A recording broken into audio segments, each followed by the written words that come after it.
Hi, and welcome back. This is season 3. Very exciting. We've got 2 seasons in of the State of Healthcare podcast. This season, we're actually delving into what I consider the conditions nobody talks about. So if you haven't heard a lot of we never really researched or studied the female body, yes, we are definitely delving into that. That is a hot topic. Women's healthcare has been pushed aside for far, far too long. But we're not just going to touch on that. We haven't forgotten about the men in the world either. But we're going to be hitting topics that people like to steer away from. And I'm excited to hear that there's actually a lot more going on in these areas. But knowledge is power. So again, like in everything that we talk about, you need to fight for your healthcare. Knowledge is power. So you're going to hear about conditions and maybe things that you might have had symptoms on and you've been afraid to ask about. So that's what we're going to be exploring. So welcome to season 3. Yes, we have not really studied the female body, but we're going to be hearing about a bunch of things. So come along with us on this journey. Hi, and welcome back to our second episode in the season on the state of healthcare with sort of a women's health focus. We're not ignoring men. I promise we'll get some things, but I think women have had to put up with a lot of having their healthcare ignored for a while. So today we are here with Lisa, who is also a physical therapist, and I'm going to actually let her introduce herself and sort of talk about what she does. I'm Lisa Becker-Schmall. I'm a physical therapist with a focus in women's health, dancers in like dysautonomia and hypermobile populations. Got into pelvic health a little bit kind of by accident, and then really like fell in love with helping women feel empowered and resilient in their bodies. And so that's kind of my whole business model now, is working with women to overcome symptoms and feel more confident in themselves, whether that's in person or online or anything like that. So when you say you fell into it by accident, Yes. like how did that happen? So I changed jobs to a clinic that was a little more pelvic floor focused. And they were like, hey, we just would like you to get trained in this. And I was like, okay, sure. And then it ended up being 90% of my caseload. Oh, wow. So I had to learn a lot very quickly. Okay. So that's the kind of by accident side of it, where I was interested in helping more with pregnant and postpartum athletes. And then that sort of lended itself to pelvic floor. And then I was seeing pretty much all pelvic floor. Okay. So in your current like population, is it kind of distributed all over or okay? Yeah. So I kind of find people from all over. So I also do like CrossFit as an exercise of my own. So I see people from that side of things. And then I also work with people on like the dysautonomia and POT side of things. And so we have very different ranges of what is possible in terms of movement. And then I'll help people both preconception, during pregnancy, and postpartum as well. Okay, nice. So that's The full spectrum there.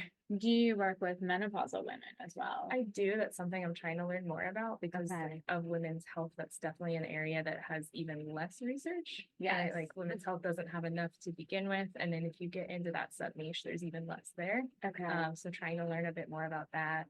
But we do know that like pelvic health and strength training can help a lot with women going through like perimenopause and menopause. So helping them with that is something that my lens slants towards. Okay. So you're saying like, I kind of feel like in a general level, building the good habits now helps translate later, right? Yes. So all of the pelvic floor health earlier can help later, right? Yeah. So kind of like all therapy things, right? For aging well. Yeah. And I've worked with several women who have had hysterectomies, and whether that's like earlier on in age due to health reasons or endometriosis or some other things. And so that comes with some hormonal shifts and sometimes menopausal shifts for them as well. Okay. And so helping them do some strength training and pelvic floor training really helps mitigate that post-op status as well. Okay. So yeah, it varies. So when you say strength training, are you talking like a general like kind of CrossFit-y, or are you talking more like Kegels and strength training in the pelvic floor? Oh, it's totally fair. So I think that's kind of a common misconception where Kegels are like an isolated contraction of it, similar to how we can do like an isolated bicep curl versus something that's like an overhead press, which is a more compound movement. And so the women that I work with, we incorporate pelvic floor awareness of like, what does it look like to use your pelvic floor, and then build that back into other things. So if they want to do barbell stuff, then we do that. If it's more like free weights or machines or something like that, then we build that into. I come from the standpoint, I think everyone should do some form of resistance training. And so trying to build that in whatever way makes the most sense for them. So not everyone has to be a barbell athlete if they don't want to be. But utilizing their pelvic floor control in these movements. And making sure that the pelvic floor is not the reason they don't do those movements. Okay.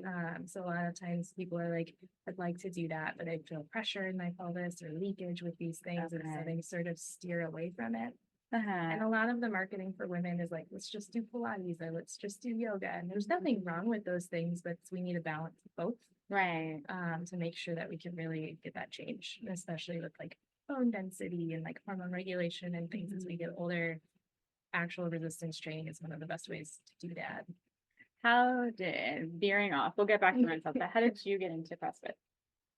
So as a hypermobile human, I was always a little timid about it. I have a background as a dancer as well, and so strength training was always told to me as like, don't do it, it'll make you bulky, like you don't want to do that. Right. I had a really negative strength training experience in high school. So I was in 0-hour strength training with a coach and individual who really didn't think that much of women and their abilities. And the program that we were put through was just a back squat, deadlift, and bench press. And every 4 weeks you had to PR.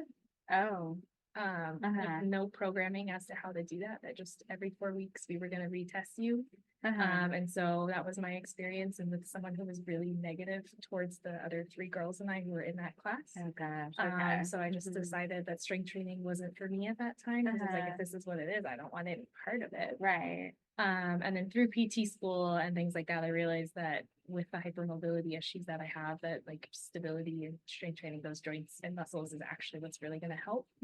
So the gym that I found had a lot of one-on-one training and adaptability to the programming, because I was like, I want to do strength training. I don't know exactly what I want that to look like. And I wanted it. I really like the group fitness aspect of things.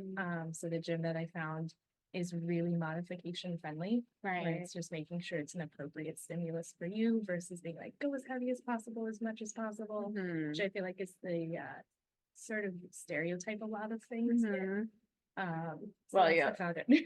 I as someone who I did CrossFit for a few years, and now she's my best friend because she's addicted to CrossFit and loves it. And I do my own strength training, but just in a different aspect. Totally. And I always tease her. I'm like, you're in a cult, right? And it's like a whole thing. But but I appreciate the ones where they spend the time with their form, and then it's not just harder, faster, momentum, compensation. Like it's actually like.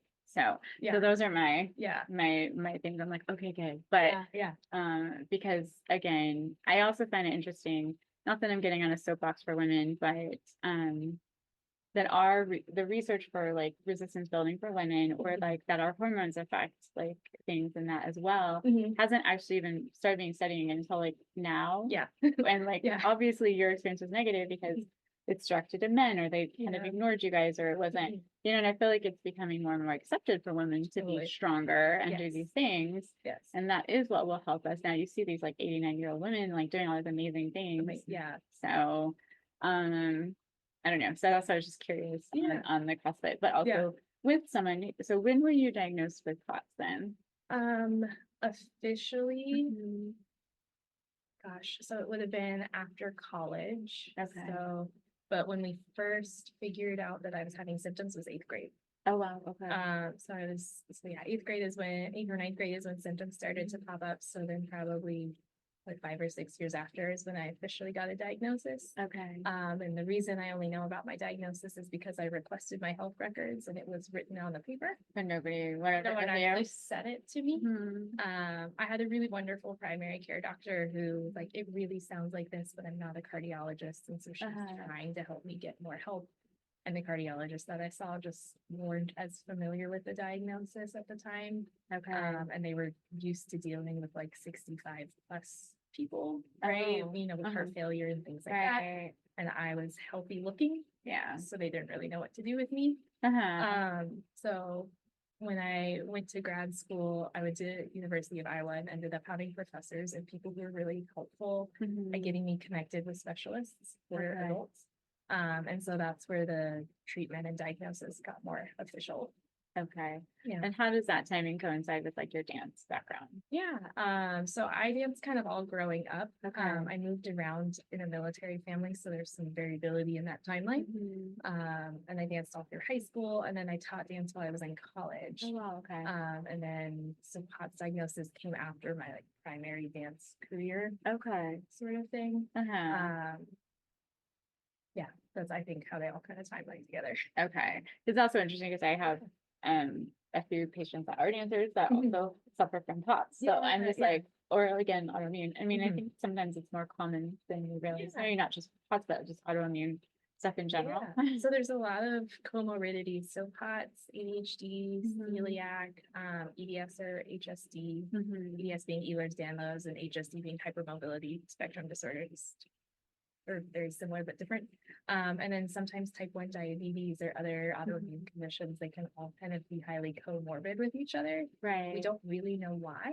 Okay. I think POTS has gotten more diet research post-COVID. Okay. Because some people have developed it post-COVID or long COVID symptoms tend to mimic it. So it's gotten a little more research and attention, but it is a newer diagnosis in the medical community. So they're also, and by newer, I mean like 30, 40 years, but it still would take some time to get people on board with that. Well, and it was one of those diagnoses that I'd heard of, but I hadn't really extensively until I got patients that like probably like a few years ago. And then I was like, yep. And then I started doing kind of the research and like working with that. So that's when I'm like, oh, okay. Well, so returning back to women's health, because I like grilled you on all the things, but so I guess I'm looking for like, what is your advice for women? Because like when I was talking with Kimberly in our last episode, we were talking about how so many people like get nervous going, or they won't go because there's a stigma associated or things like that. And we were just like, even just go to ask your questions to feel comfortable. So what is your advice for people that maybe are suffering something or don't know, or like, you know, just general thoughts on that? Yeah. I would say my biggest piece of advice is that if you're dealing with something and in your gut, you kind of feel like maybe this is an issue, you should probably be being seen for it and being asked about it. And that you don't have to normalize feeling off, whether or not you've had kids. I feel like people are always like, well, I didn't have kids, so I must not have problems. Okay. And that doesn't necessarily happen. I've met many people who've had issues who don't have kids, or they go through, you know, teenage years, like young adulthood, they have kids, and it's not till later that something pops up, and then they either just kind of chalk it up to getting old, or because I had babies, or whatever it is. And so even if you just went in and talk, I would say most of the time people don't know what they don't know.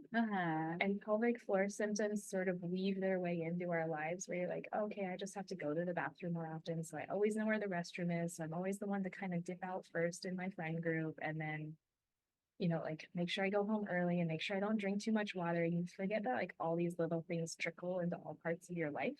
And then talking to people when that's happening, I'm like, what would it look like if you didn't have to live your life around your pelvic floor symptoms? Because you've just internalized and normalized it so much. And men don't do that. I joke like Viagra exists for a reason. Like women should be able to advocate for themselves in the same way and not just have to deal with these little things and have it explained away by could be your hormones, or the Could be hysterical. or just like because you have a uterus, like this is normal. This is what you should be dealing with. Yeah, that's would be one of my biggest things is like if you're not sure or have questions, ask them. Yeah. And even kind of like what you had to do with your diagnosis, where you have to keep fighting. Because like that's kind of one of the themes is mine is like fight for your healthcare, because I think a lot of people just assume you go to a doctor and then they are going to solve it for you, right? And they're going to give you all the answers. And a lot of times people, unfortunately, especially women, get blown off. Totally. So I've seen it even with my parents, right? My dad will go into the doctor and he'll spend all his time with my father. And then my mom's concerns are kind of just shuffled around. And I'm like, seriously? Yeah. You know, so it is, I don't know. Now there's all the jokes, right, for women, like, our procedures are considered like we don't feel the pain, right? We don't feel the pain of like an IUD or whatever, right? So we don't need to be sedated or things like that. Totally. So now with some of your women, like taking them through the whole thing, is it usually, do you prefer like someone were to start with you early and then kind of check in throughout the process? Does that make it easier, or like what would an ideal thing be if someone goes through like a pregnancy experience? Sure. So in a perfect situation, I meet someone before they get pregnant, and we address kind of a baseline situation. And then we can talk through what your pelvic floor is, what it should feel like, and any sort of symptoms we expect to see during pregnancy. And then going through pregnancy, we address any sort of issues that pop up. So if there's some leakage, if there's some pressure, if there's some weakness, or dizziness, or whatever other pregnancy symptoms come up. And this is really where my coaching style comes into play, because instead of having to wait till your next appointment, they can just message me and we're like, hey, I was like, my feet are swelling. Is that normal? Is that not? Right. And we can talk through that. And we can track those symptoms faster. And that way you don't have to kind of sit with it and be like, oh, I have to remember to tell my provider this and remember to tell them this. And they have 2 minutes in the room with me and then they're bolting. And so concerns actually get addressed, which helps lower the overall anxiety during pregnancy. And we can address those concerns faster so that they don't stick around. And then seeing them postpartum, getting them back into whatever exercise or activity they want to do as well. I think it's absolutely asinine that there's only 1 6-week checkup. And then everything just turns to baby. And so and then the woman often gets like pushed to the side to just figure her shit. That's the worst thing.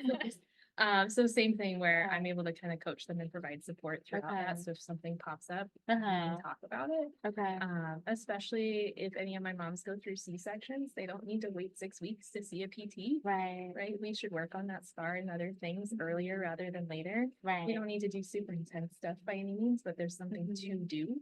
And I think C-sections, especially, like it's the only surgery we just clear people at 6 weeks and call it good, which is insane. So that's a lot more where I like to provide that support throughout, so that there's just less of that concern, and then it doesn't allow them the opportunity to downplay their own symptoms, and create that like doubt, that pattern for later to continue.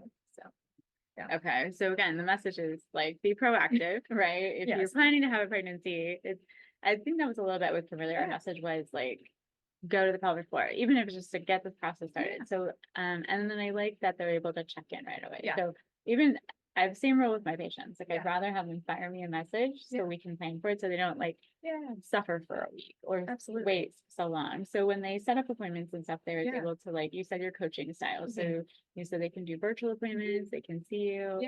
I saw something, is it the yoga den or? So I do both hybrid and virtual coaching. So I see people in like who are local to me and then abroad or just across the country, because services aren't accessible to everyone. And so how I coach people is there are regular check-ins, like we're talking all the time, whether that's voice notes or chatting. We're doing programming and habit tracking. So like one of my moms right now is working on like getting a better sleep routine. And just eating more protein. That's what we're working on. And then just helping her feel confident through that pregnancy and sort of things. And so we'll see each other either virtually or in person, depending on where people are located. I do have a hybrid space here. And then we're always kind of checking in, whether that's through the app or things like that as well.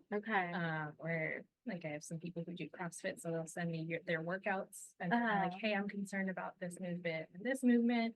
So we'll sub things out for them versus them having to kind of struggle through it. Or a lot of the times the coaches in those gym spaces are like, you're pregnant. Like, I don't know how to help you.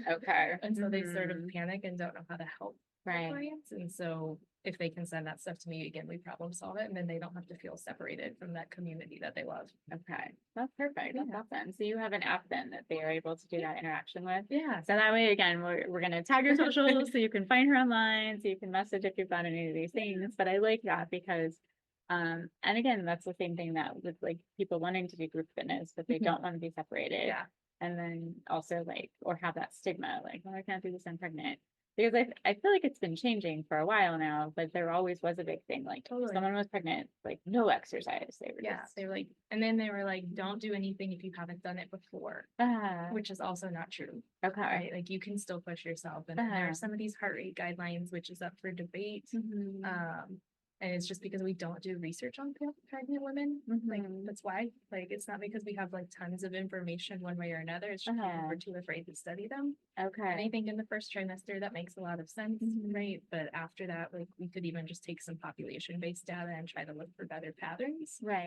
Because they can still lift weights, they can still strength train. If this is not someone's first child, they're already doing hard work lifting a toddler around, right? So to tell them to not lift more than 10 pounds is just silly. Unrealistic, right? What they're doing in life. Silly, because they're loading a stroller, a car seat, a diaper bag, you name it. And there's a squat, a deadlift, and a push or pull or carry happening all day long by being a parent.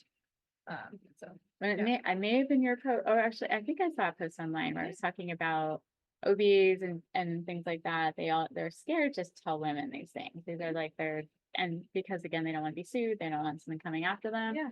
So the recommendation was go see a pelvic floor physical therapist who will then be able to give you these recommendations because these other people are too scared about the liability side. So that's why they were recommending going to see someone like you that would work in that area. So because I think that is that everyone's so like these women can't do anything. Right. But it's hard because I see like PTs working up through 8 months and you know, some lifting restrictions perhaps, but Perhaps, like, right? you know, but they're still Around the doing all belly, yeah. this is interesting that there's even less research on pregnant women. So like women in general kind of ignored, Yes. right? And then I think I was just talking about this with a patient this morning, like that the what is it, menstrual stuff is now just being tested with blood when before it was like water. Or the blue liquid. Yes, they're actually using like real, yes.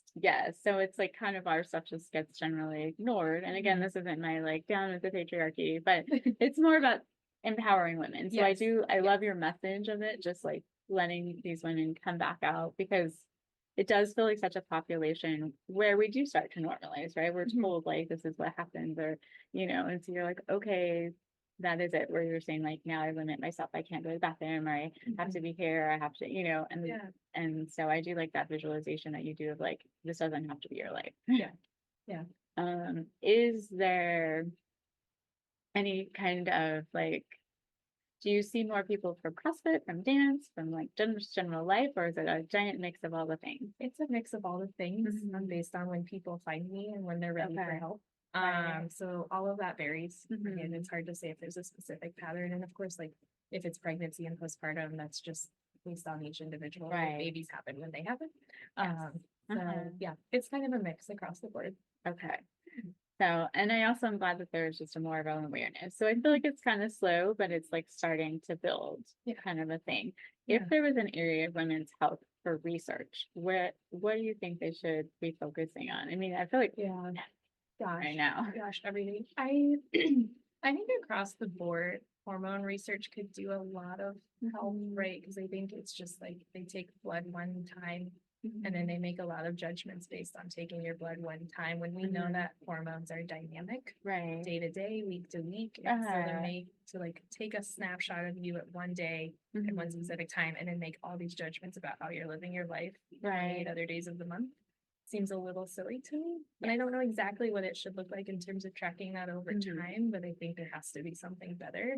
Well, and our hormones shift like constantly, right? So it's, and everyone's slightly different with it. And you know, I've been trying to do more just continuing on for myself because again, this is like my focus on the season, but also I'm a woman and there's things like that. And for just even for strength training for some of my patients, like knowing which parts of their cycle are good and they're like, this is your week, let's do it. Right. And I've got some pretty self-aware patients that know, but it is interesting just seeing like that, like the hormone shift and things like that just keeps happening for women. So yeah, if you've got this one moment, you're like, well, these are my hormones, but I do feel like that happens a lot.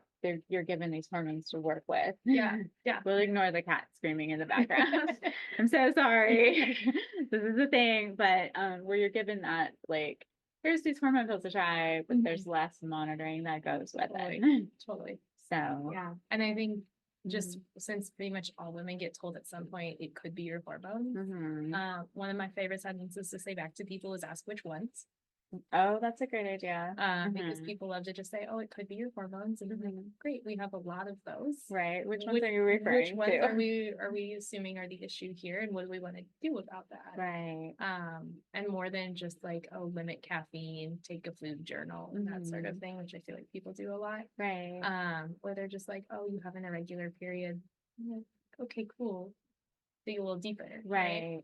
And so I think obstetric care, like your OB-GYNs, right? I feel like they are in an unfair position of like preconception, pregnancy, postpartum, and menopause. I think it's a little unrealistic that we expect them to be specialists in all of those areas. Right. And so I would love to see that field kind of specialize into like different categories and let providers actually have the space to dive into it. Right. They just don't have the space right now.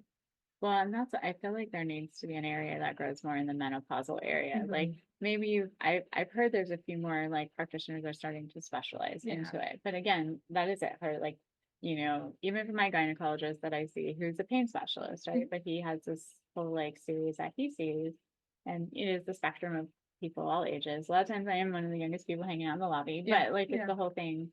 But I do feel like there needs to maybe be a specialization into menopause and Yeah. a specialization into, Yeah, for women if we could start to work that Yeah. way. yeah, because I would say a lot of my patients who are sort of done with the family planning side of it, so they're maybe not even in that premenopause state yet, Right. but they just don't know who they should be seeing because they're like, I don't like I'm done having kids or I don't want to have kids. Right. There's a whole group of women there, and then the premenopause or like perimenopause and menopausal women are also kind of neglected as well. So there's this Right. whole population where it's like, if kids aren't in your picture for whatever reason, who's my provider? 'Cause they're Right. always going to ask about that. So yeah. And that's true. So it's just kind of interesting because again, sometimes I do feel like women that choose not to have children, which is kind of a more common, is that if you have symptoms, you're almost ignored because well, you didn't have kids, so you couldn't have anything broken Right, or you couldn't, right. right, have things like that. So I assume you also are getting women in this grouping as well. Yeah. So like prolapse is a really common diagnosis where I've seen people who are like, I haven't had any kids or I don't want to have kids, but like, so I couldn't have had a prolapse. And it's like, well, yeah, actually maybe, right? And there's a whole variety of issues that might be at play with that. Sometimes there's a genetic component. My hypermobile populations are more susceptible to that as well, childbearing or not. Right. And so just helping people realize that like pelvic floor symptoms don't only exist because of kids. Like that's just a sub niche of like the Right. bigger picture. Uh-huh. So I think just recognizing that if you're having any issues that are wrong, like we can talk about those.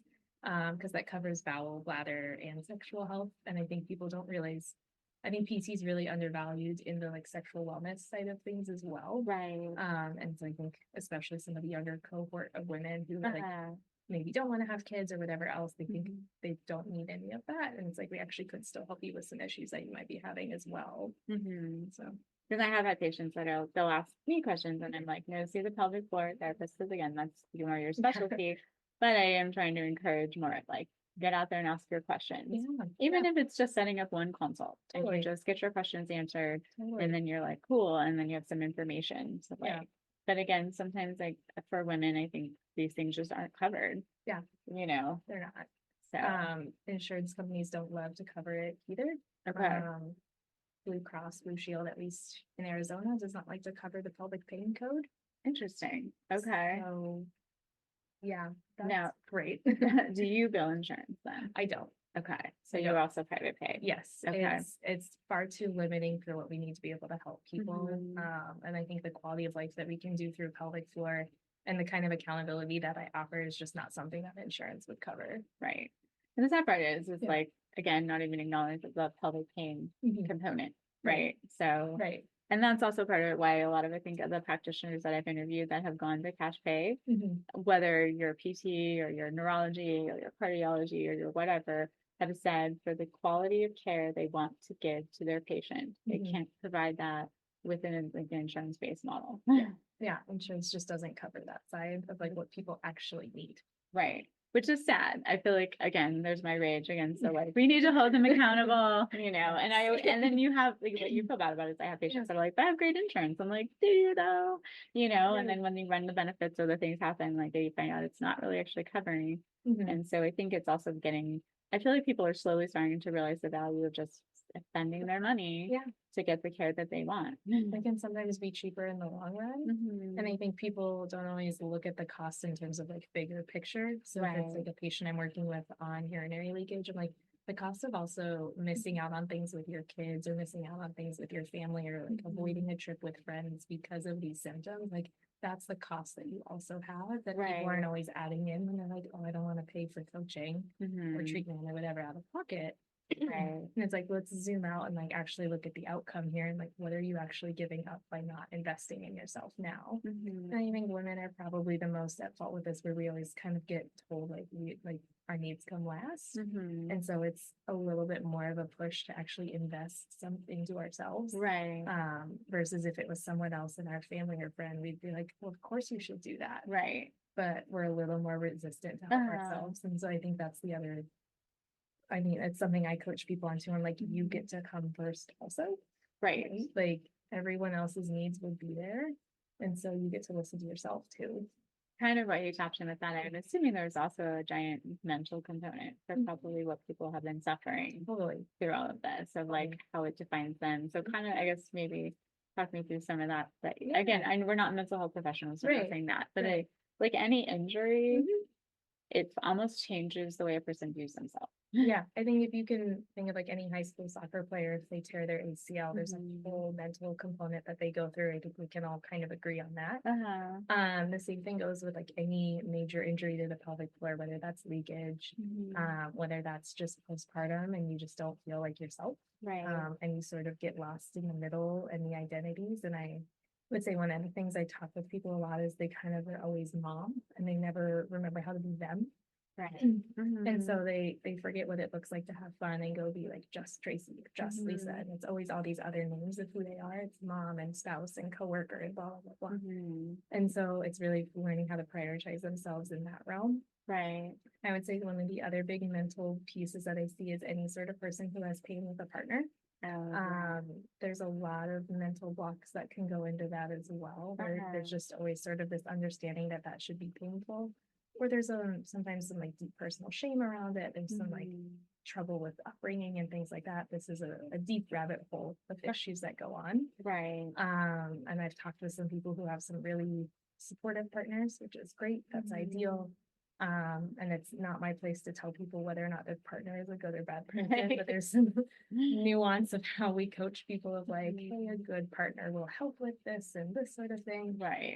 And I do know a sex therapist in the Valley who's like really great at helping couples through that. But that's where I would see there's a lot of both physical and emotional components to it. Right. And I think that's a big thing with pelvic health overall is it's not as like clear cut as I tweaked my shoulder. Yeah. We'll do some things, we'll work on it, we'll feel a little bit better. There's a lot of whether it's taboo, whether there's feeling a little shameful about talking about it, it's sort of an out of sight, out of mind area. And so people don't feel really willing to come forward and talk about it. And then by the time that they do, they're a little like ashamed that they waited for so long. And I always tell people it's never too late to get some help. Our muscles are adaptable, pelvic floor, back, head, whatever, right? All of these muscles are adaptable. Right. And so if you've waited 2 months, 2 years, 20 years, you can still do something about it.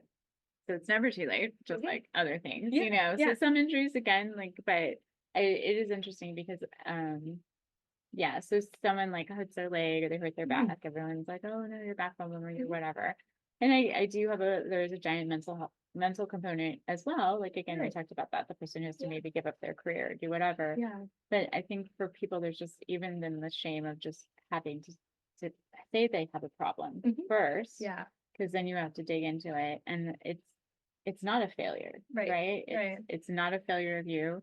Things happen. And so I think overcoming, I would imagine you probably have to do a lot of overcoming of that initial shame to get people going. So again, my job is kind of like coaching people through and like letting them address what this injury has done to their life. And I imagine it's tenfold, especially when you get into the areas of sex and like other like intimacy areas or just how this defines you or how like I feel like pelvic floor issues can be almost more embarrassing.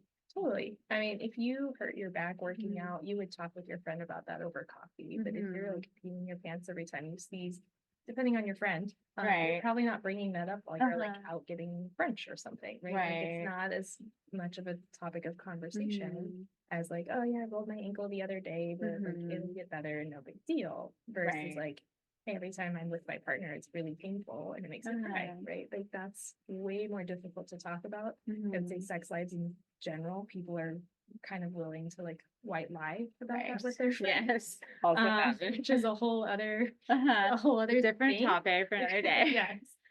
spend so much time on that. And so just being able to admit, and like even to their OB when they're Right. doing a pap smear, like, hey, this is really uncomfortable for me. Right. Is it supposed to be uncomfortable? Like women just think it's supposed to hurt. And so it's definitely one of the things, if I'm ever doing any sort of internal work that someone has said they'd like to work on, we're always telling them like this should not be uncomfortable, right? Like it's not a grin and bear it and just like hope for the best sort of thing, which I think so much of women's healthcare is like, yeah, this is just gonna hurt. And so that's one of the behaviors and thoughts that we kind of untrain, is that this doesn't have to be like that. Right. And then we can advocate for that in other areas of their health also.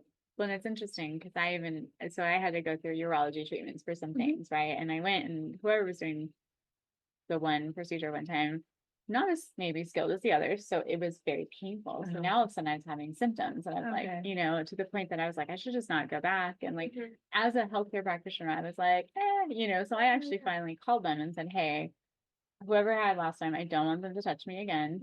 Like, I don't think this should be painful. I'm now having pain when I didn't. This was supposed to be helping. I'm almost at the point of canceling. And it actually ended up being a very good conversation with the person up front who spent all this. I suspect it was actually the PA that actually did the phone and actually spent time doing education with me and this whole thing. And then they were able to put stuff in my chart. So like that, you know, because I was initially was like, I'm screw it. I'm going to cancel this appointment. I'm not going back because it was painful, but I didn't want to be that person who complains or is seen as troublesome or whatever, because I'm like, but I was like, this shouldn't be how it is.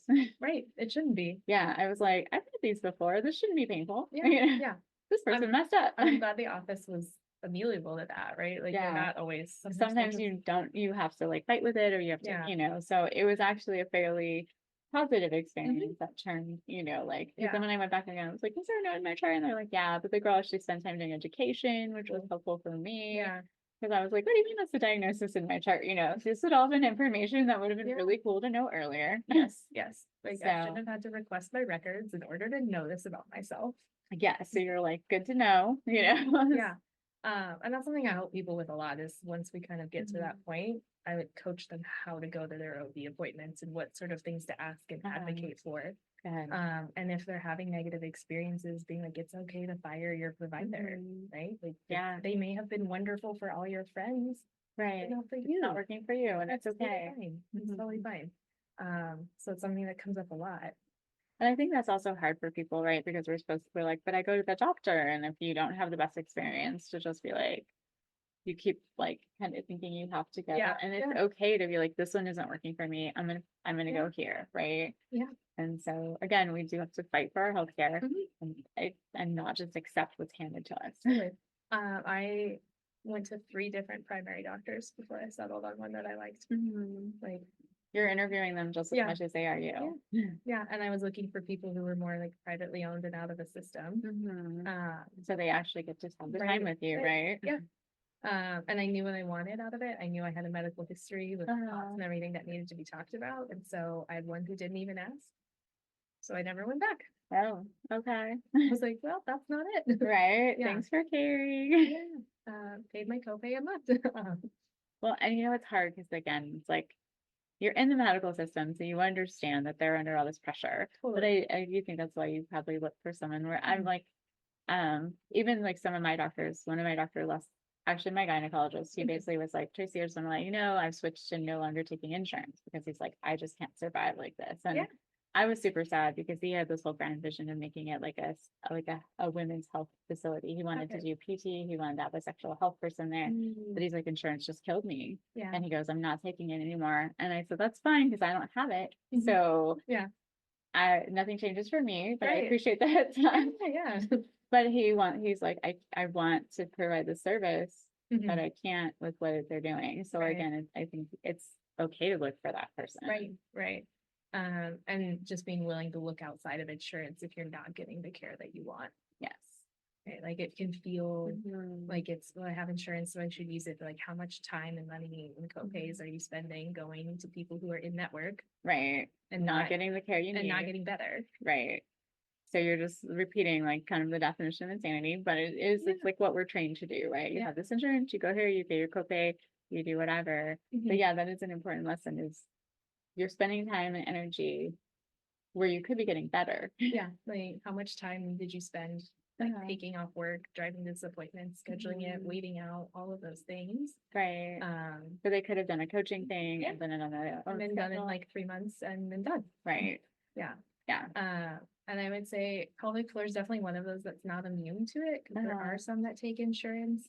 I've talked to several people, and I think for a long time I was even a little bit naive about it. It was like, oh, if people are doing pelvic floor therapy, like all pelvic floor therapists must be great. But people still do get lackluster care. People still do get bad advice, which is really unfortunate because I had made the wrong assumption on my end that if people are pelvic floor therapists, like they're gonna be great and proactive and like on the cutting edge. So it's one of those, if you've tried it before and all you got were a couple of Kegels and bridges and clamshells, like you probably didn't get very good therapy. Right. Because that's not what life looks like.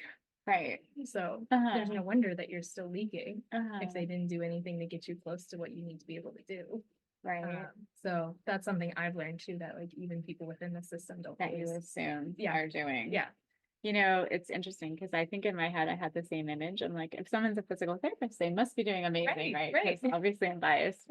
And I remember when my father had to go through physical therapy, because I don't treat family because they're stubborn, but like, and they don't listen to me. Yes. And then I remember like I had tried to call the therapist and ask some questions or like get some stuff for him, and they like didn't call me back and didn't email me back. And I called their front desk and they're like, they're really busy.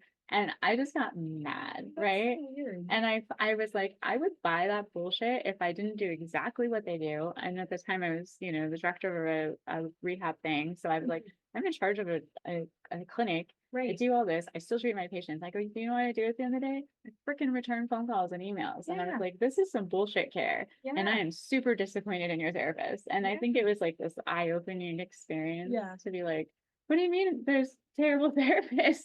I know. Like, it's a real bummer. right. Again, I think I hold because I love I love the profession. Right. And so I'm like, we need to be at this standard. Everyone must operate here. Yeah. And I would say, I don't think bad therapists just exist. I think they get created by the systems that they're put under. So it's not to knock on any of them. I think they get put, like your gynecologist, where he's like, insurance just crushed me. Right. I imagine that's what happened to most therapists who become apathetic, where it's not that they're bad at what they do. They've just like lost their love of it based on the like they had to survive somehow. Right. Yeah. They sort of just like dissociated to survive, which is what I've heard from lots of people. And that's possibly also even for the pelvic floor. Maybe they're stuck in an insurance model where they still have to turn people over. Yeah.